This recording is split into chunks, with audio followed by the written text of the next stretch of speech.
Hello बच्चा लोग, क्या हाल चाल है आपके। हम कवर कर रहे हैं वर्किंग कैपिटल मैनेजमेंट, जिसमें हमने लास्ट लेक्चर में कवर किया था कि अगर आपको शॉर्ट में वर्किंग कैपिटल लिखनी है तो ये कितनी कितनी टाइप की होती है, और मैंने बोला था कि हम उसको नेक्स्ट लेक्चर से डिटेल में कवर करें। ठीक है, तो types of working capital on the basis of concept.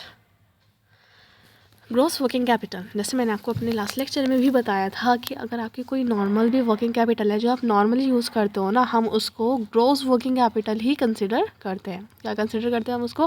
Gross working capital, मतलब हमारे पास इन टोटल कितनी अमाउंट है हमारे हाथ में।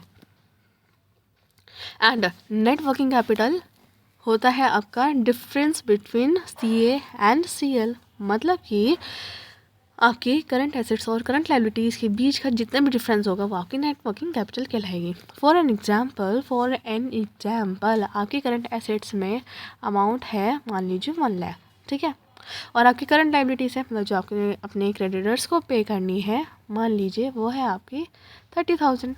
अब आप 1 लाख में से 30,000 माइनस करेंगे तो कितने आ जाएंगे आपके पास? 70K। तो ये क्या हो गई आपकी नेट वर्किंग कैपिटल। ठीक है, ये क्या हो गई आपकी नेट वर्किंग कैपिटल।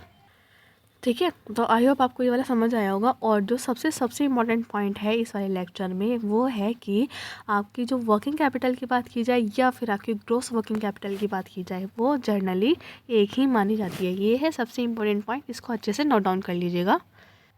और यही वो बेसिस होते हैं जिसके बेसिस पे कुछ रेशोज़ होते हैं जो उसमें पढ़े जाते हैं, वो निकाले जाते हैं। ठीक है, सो आई होप आपको आज का लेक्चर समझ आया होगा। तो मिलते हैं आपसे नेक्स्ट लेक्चर में। Till then thank you and take care.